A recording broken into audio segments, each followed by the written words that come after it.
اعوذ باللہ من الشیطان الرجیم بسم اللہ الرحمن الرحیم۔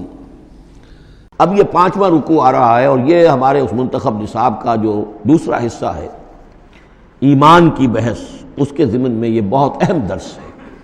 اور یہ آیت نمبر 35 جو آ رہی ہے، یہ قرآن مجید کی عظیم ترین آیات میں سے ہے۔ اس سورہ مبارکہ کی بھی آیت نمبر 35 اور سورہ احزاب میں بھی بالکل ٹھیک یہی نمبر آیت نمبر 35 آپ کو ملے گی۔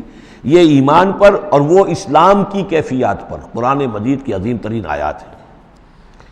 اللہ نور السماوات والارض، اللہ آسمانوں اور زمین کا نور ہے۔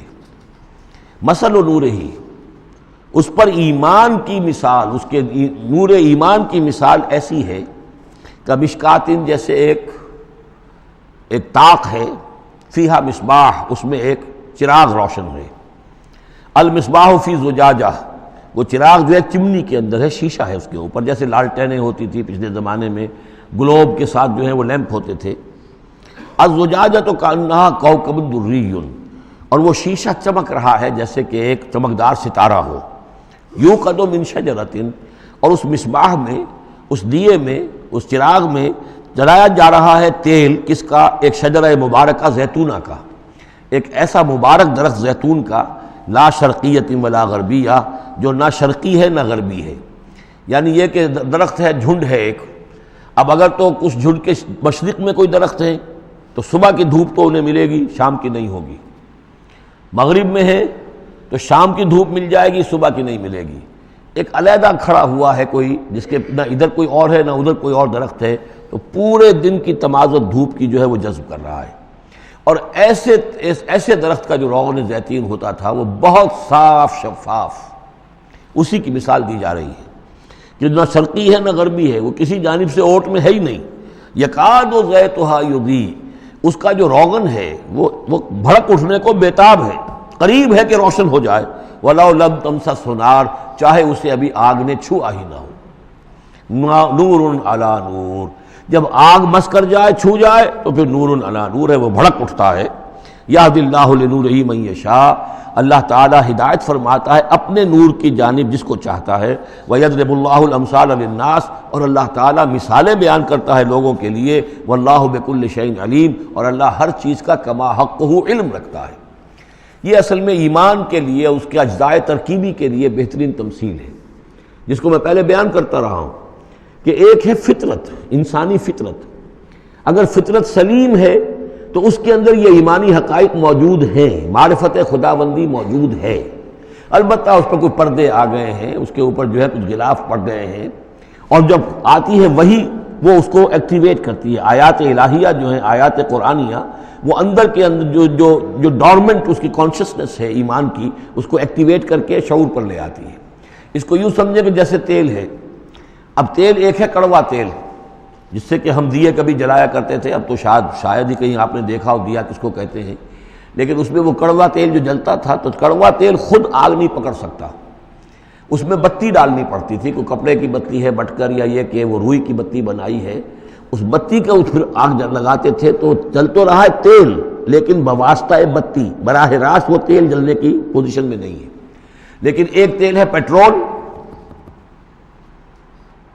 اس کو جو کڑوے تیل سے روشنی حاصل کرنے کے لیے جتن کرنے پڑ رہے ہیں آپ کو جلانے کے لیے، اور پیٹرول گویا کہ بیتاب ہے، وہ بھڑک اٹھنے کو بیتاب ہے، ذرا سی چنگاری قریب آئی اور بھڑک گیا۔ اسی طریقے سے انسانوں کی طباع کا فرق ہے۔ کچھ لوگوں کی جو فطرت ہے اتنی سلیم ہوتی ہے، اتنی نیکی ہوتی ہے اس کے اندر، کہ جیسے ہی وہی سامنے آئی، آئینہ جگمگا اٹھا ایک دم، اس لیے کہ اوپر غبار ہے ہی نہیں، اس کے اوپر کوئی اور جو ہے پردے پڑے ہوئے ہیں ہی نہیں۔ یہ مثال صدیقین کی ہے، جو میں نے کل بھی آپ سے عرض کیا تھا کہ جیسے کہ حضور نے فرمایا، میں نے جس کے سامنے بھی دعوت ایمان رکھی، اس نے کچھ نہ کچھ توقف اور تردد ضرور کیا، سوائے ابو بکر کے، کہ ایک لحظے کا بھی توقف نہیں کیا۔ یہ اس لیے کہ ان کی فطرت اتنی سلیم تھی، گویا کہ وہ پیٹرول تھا ان کے اندر، جو بھڑک اٹھنے کو بیتاب تھا، کہ ذرا قریب بھی اگر دیاشنائی آ گئی تو بھڑک اٹھے۔ لیکن کچھ لوگ وہ تھے کہ جن کا تیل اتنا صاف اور پاک نہیں تھا، ان میں کوئی تکدر تھا، انہیں وقت لگ گیا، اگر چاہیے کہ بالآخر وہ ایمان لے آئے، لیکن یہ کہ کچھ اس میں بتی ڈالنی پڑی، کوئی اس کے لیے محنت کرنی پڑی۔ السابقون الاولون من المہاجرین والانصار والذین اتبعوہم باحسان، پھر وہ لوگ ہیں جو بعد میں درجہ بدرجہ پھر ان کے بعد آتے چلے گئے۔ تو اسی طریقے سے ایمان کی مثال ہے کہ یہ روغن فطرت یا نور فطرت، نور روح، روحانی نور جو ہمارے اندر ہے نور تجلی بھی اسی خاک میں پنہاں، غافل تجرا صاحب ادراک نہیں ہے۔ وہ جو ہماری روح کے اندر ہے، روح ملکوتی کے اندر جو نور ہے، یہ نور اور باہر سے جو قرآن کا نور، وحی کا نور آیا، ان دونوں کے نور کے اجتماع سے پھر نور علی نور کی کیفیت پیدا ہوئی۔ اب وہ نور ایمانی جو ہے وجود میں آ گیا۔ اللہ نور السماوات والارض مثل نورہ کمشکاۃ فیہا مصباح المصباح فی زجاجہ۔ اور ذہن میں رکھیے یہ ہمارا جو پنجر ہے پسلیوں کا، اس کی واقعتاً طاق کی سی شکل ہے، یہ نیچے سے چوڑا ہو رہا ہے، اوپر سے تنگ ہو رہا ہے، طاق ایسے ہی ہوتے تھے۔ ڈائفرام جو ہے وہ اس طاق کا گویا کہ فلور ہے، جو ہمارے ایبڈومینل کیویٹی کو چیسٹ کیویٹی سے علیحدہ کرنے والا عضو ہے، اور دل رکھا ہوا ہے اس کے اوپر، یہ گویا کہ چراغ ہے۔ اس دل میں نور ایمان ہوتا ہے، اس دل کے اندر جو ہے وہ اللہ کا نور، اور یہ نور بنا ہے دو چیزوں سے، ایک وہ نور فطرت جو اس کے اندر موجود تھا، اس کی روح کے اندر، اور ایک نور وحی۔ ان دونوں کے اجتماع سے نور علی نور، وہ نور جو ہے وہ نور ایمان کی شکل میں اس قلب کے اندر جو ہے وہ جاگزی ہوا اور قلب منور ہو گیا۔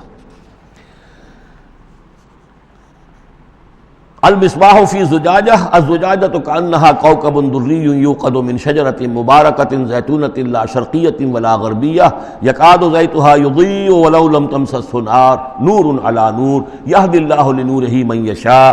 یہ نور علی نور ہے، دو نوروں کے جمع ہونے سے یہ نور ایمان وجود میں آیا، نور فطرت، نور وحی۔ اور اللہ تعالیٰ ہدایت دیتا ہے اپنے نور کی جس کو چاہتا ہے، اور اللہ یہ مثالیں لوگوں کے لیے بیان کرتا ہے۔ باقی اللہ کو تو ہر شے کا کما حقہ علم ہے، مثال کی ضرورت انسانوں کے لیے ہے کہ جو ان لطیف حقائق کو ایسے ہی از خود نہیں سمجھ سکتے۔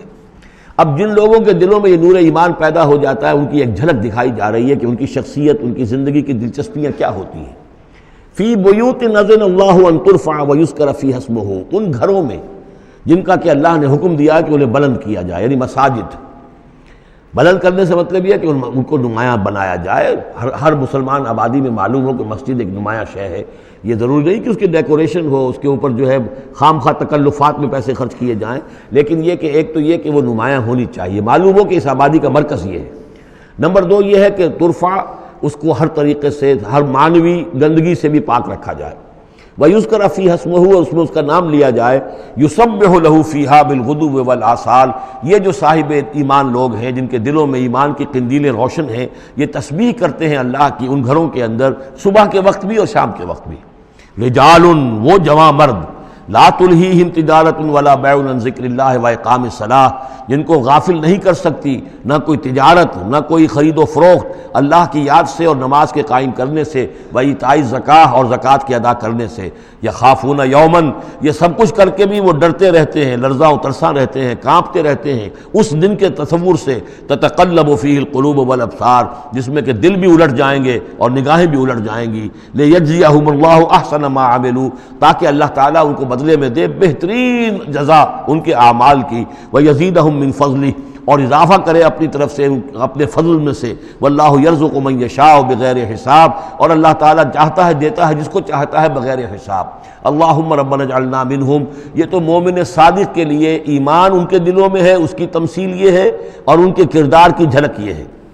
اب ایک ہے بین بین کے لوگ، ایمان تو نہیں ہے لیکن کچھ نہ کچھ نیکی کے کام کرتے ہیں، کچھ اپنے دل کی تسلی کے لیے، کچھ اپنے ضمیر کو مطمئن کرنے کے لیے، ان کی نیکی حقیقی نیکی نہیں ہے۔ وہ لیس البر ان تولوا وجوہکم قبل المشرق والمغرب، اس آیت کو ذہن میں رکھیے۔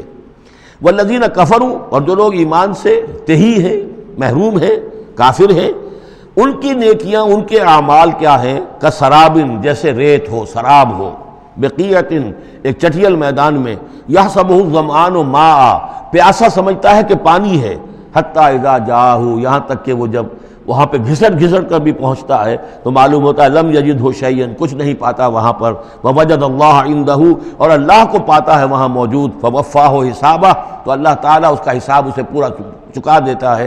واللہ سریع الحساب، اور اللہ جو ہے حساب چکانے میں دیر نہیں لگاتا۔ یعنی یہ جو نیکیاں ہوتی جھوٹی نیکیاں، ملمے کی نیکیاں، حقیقی ایمان نہیں ہے، ایمان باللہ نہیں ہے، ایمان بالآخرت نہیں ہے، لیکن یوں ہی کچھ نہ کچھ نیکیاں ہیں، کچھ خدمت خلق کے کام ہے، اس طرح کی چیزیں اللہ کی نگاہ میں ان کی کوئی وقت نہیں۔ اس کے لیے پہلے ایک مثال سورہ ابراہیم میں آ چکی ہے، دوسری مثال یہ کہ یہ نیکیاں سراب کے مانند ہیں، جنہیں پیاسا سمجھتا ہے کہ یہ پانی ہے، حقیقت میں پانی نہیں ہے۔ اب تیسرا جو کردار ہے وہ یہ ہے کہ جن کے دلوں میں، جن کی زندگیوں میں یہ جھوٹ موٹ کی نیکی بھی نہیں ہے، نفس پرستی اور دنیا پرستی، اور ان کے اندر ہر طرح کی گندگی جو ہے وہ آ چکی ہے۔ ان کی مثال کیا ہے؟ او کظلمات فی بحر اللجی، یا جیسے کہ اندھیرے ہوں ایک بڑے گہرے سمندر میں، یغشاہ موج، اس کے اوپر ایک موج چڑھی ہوئی ہو، من فوقہ موج، اس کے اوپر ایک اور موج ہو، من فوقہ سحاب، اور اوپر جو ہے بادل بھی ہوں۔